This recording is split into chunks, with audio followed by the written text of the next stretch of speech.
By 6th July 1984, when the Jacksons played the first show of their victory tour in Kansas, Missouri, 30 years and a day after Elvis Presley made his first record in Memphis, Tennessee, Jacksonism had produced a system of commodification so complete that whatever and whoever was admitted to it instantly became a new commodity.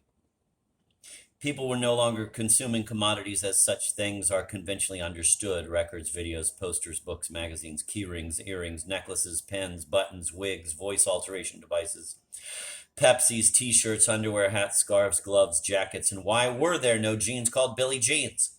They were consuming their own gestures of consumption. That is, they were consuming not a Tayloristic Michael Jackson or any licensed facsimile, but themselves. Riding a Mobius strip of pure capitalism. That was the transubstantiation. Jacksonism produced the image of a pop explosion, an event in which pop music crosses political, economic, geographic, and racial barriers, in which a new world is suggested where new performances can momentarily supersede the hegemonic divisions of social life. Part and parcel of such an event is an avalanche of organized publicity, but also an epidemic of grassroots rumor mongering, a sense of everyday novelty so strong that the past seems irrelevant and the future already present. In all these ways, Jacksonism counted. Michael Jackson occupied the center of American cultural life. No other black artist had ever come close. But a pop explosion not only links those otherwise separated by class, place, color, and money, it also divides. Confronted with performers as appealing and disturbing as Elvis Presley, the Beatles, or the Sex Pistols, with people who raise the possibility of living in a new way, some respond and some don't. And this, if only for a moment, becomes a primary social fact. It became clear that Michael Jackson's explosion was of a new kind.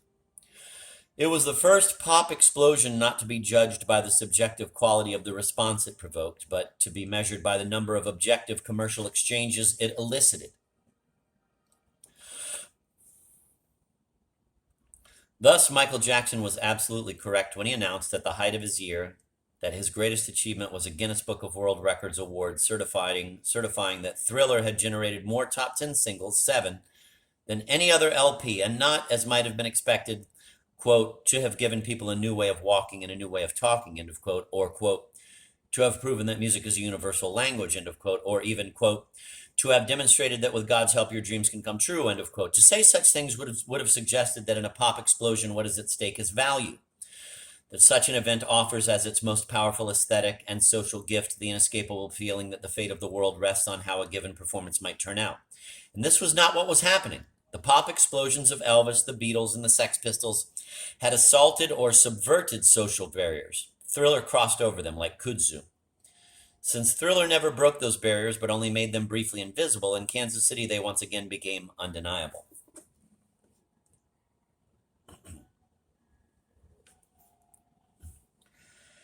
Michael Jackson's most committed fans were black boys and girls under 15. In the past, he and his brothers played to audiences that were almost all black.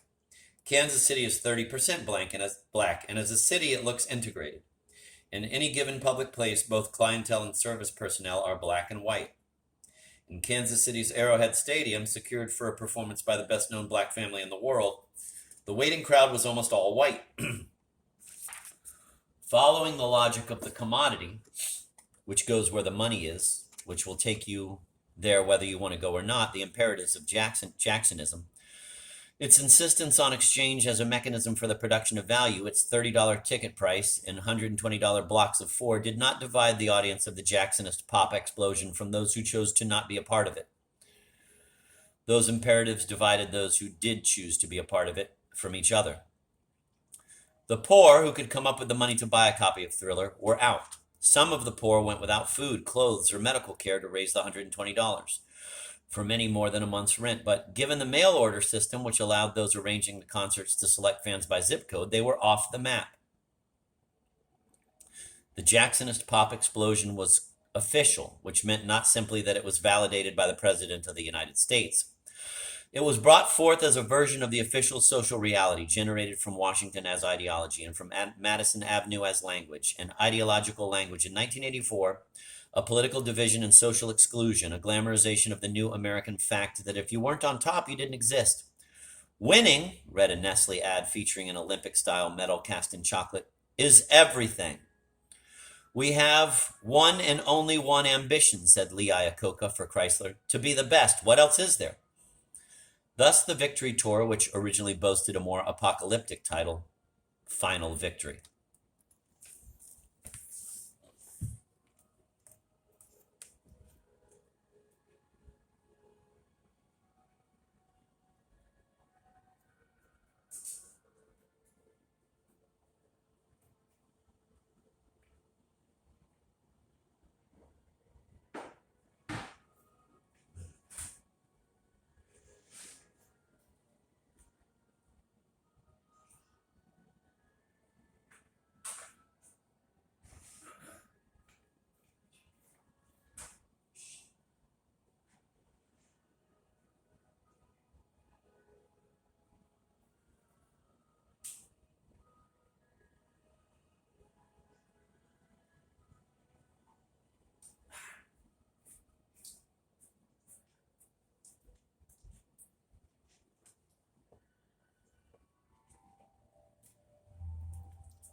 It didn't work. Days before the first show, LaDonna Jones, an 11-year-old black girl from Louisville, Texas, wrote an open letter to Michael Jackson in care of her local newspaper. And the letter was reprinted across the country. It wasn't fair, she said. That was all it took. It was all over. The tour manager sent LaDonna Jones free tickets, but it was too late. Hidden in a uniform that likely weighed as much as he did, dark glasses, military jacket, pants above the ankles, laceless shoes, the uniform that in the Jacksonist explosion produced not the imitators who followed Elvis, the Beatles, and the Sex Pistols, imitators who found themselves forming groups to find out what it was they had to say, but only impersonators. Young men emerging from hired limousines or rushing stages to be greeted by those who knew they were fakes with screams appropriate to the real thing. Jackson fought against the fable of the Emperor's New Clothes, denouncing his own ticket scheme, promising to give money away, but no one ever beats a fable.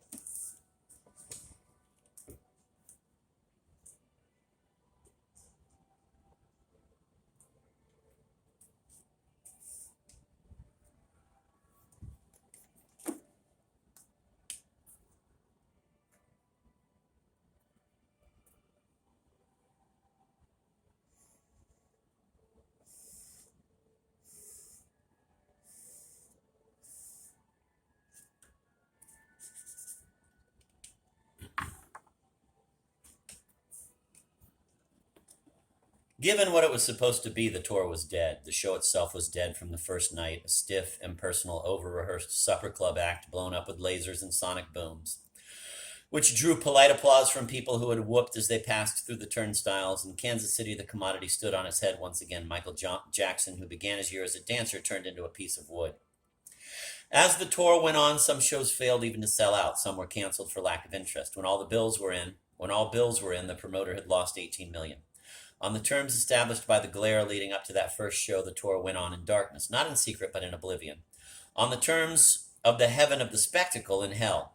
It ended months later in the rain in Los Angeles, unnoticed save for those who were there, who themselves went unnoticed by Michael Jackson and his brothers, who repeated their gestures and their patter lick for lick and line for line from Kansas City as if nothing had happened, as if they had never been anywhere, as if everywhere was nowhere.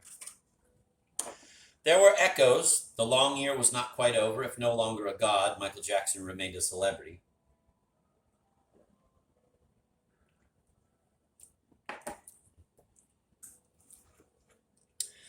In an act of celebrity noblesse oblige, along with Lionel Richie, he wrote We Are the World, an anthem meant to raise money for African famine relief. And the song was, in its way, a masterpiece, recorded by a massed choir of pop superstars that bypassed its putative objects, the starving Africans, and returned to those who made it. They were the world. They held out their hands. The record completed a circuit that erased all differences between performers and spectators, objectifying both in the face of objective good. With Thriller, you could join social life simply by acknowledging it. Here, through the simple act of buying the record, you could become part of the world. As the record played, the Africans ceased to starve. As God has shown us, Jackson and Richie wrote, not likely thinking of John of Leyden, by turning stones to bread.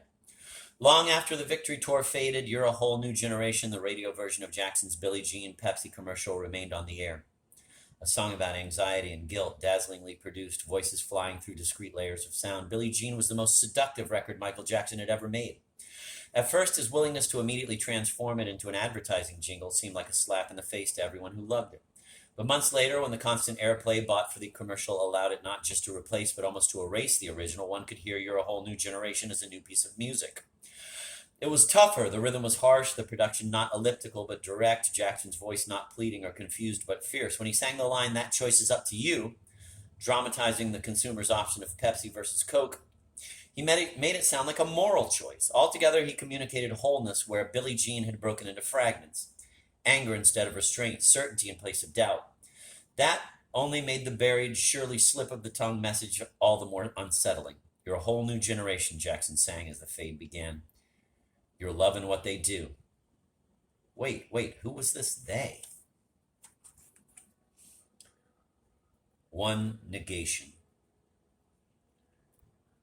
One negation of spectacle is panic, people thrown back on themselves, the, quote, kind of nervousness you've had to experience in order to comprehend it. Somebody only has to yell one loud word on the street, and the crowds scatter through the doors of houses.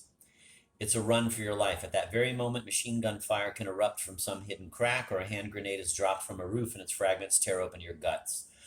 The street is jammed with merchants. It's a street fair, the kind you usually see only in the country or at folk festivals. The fellows selling sausages who have to carry hot tin boxes can only get through the doorways awkwardly, pushing hard. They laugh, but they're driven by the fear of death. The machine gun fire can rattle down the street at any moment and bring all excitement to an end. The atmosphere of a great event hovers over the city. End of quote. The city is Berlin, January 1919, in the midst of the Spartacist Rising. Though it could be San Francisco, January 1978, in Winterland, as Johnny Rotten sings Bodies. That's the feeling. The description is by Richard Holzenbeck from his 1920 pamphlet, Deutschland muss untergehen, Germany Must Fall, subtitled Memoirs of an Old Dadaist Revolutionary. Though Holzenbeck was not yet 30. His friend George Gross provided the illustrations, cartoons of the three pillars of the German ruling class, priest, businessman, militarist, rendered as monstrous cretins. Quote, in those days we were all Dadaists, end of quote, Gross wrote in 1946 in A Little Yes and a Big No, his autobiography. Even before Dada, he Americanized his given name out of hatred for Germany.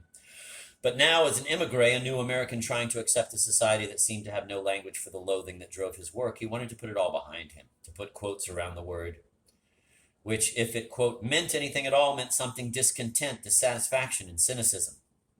Defeat and political ferment always give rise to that sort of movement. In a different age, we might easily have been flagellants, end of quote. On stage, railing obscenities on a woman who's thrown her aborted fetus into a gutter. Quote, she don't want a baby that looks like that, end of quote. Then on himself, the father, quote, I don't want a baby that looks like that, end of quote. Then becoming the fetus, crying back from the slime, Mummy! Finally dissolving his tale into curses so driven they can refer back only to themselves. Fuck this and fuck that, fuck it all and fuck the brat. It is appalling. A tidal wave of filth rises out of the gutter with the sound. You can't get out of the way. Johnny Rotten is a flagellant. All of the flagellant's hatred of the body is in his throat. Quote, I drew and painted from a spirit of contradiction, end of quote, Gross wrote. Quote, and I tried by means of my work to show the world that it is hideous, sick, and dishonest, end of quote. But Johnny Rotten is not trying. This is actually happening. And for all of his cool distance, Holzenbeck, too, has a corpse in his mouth.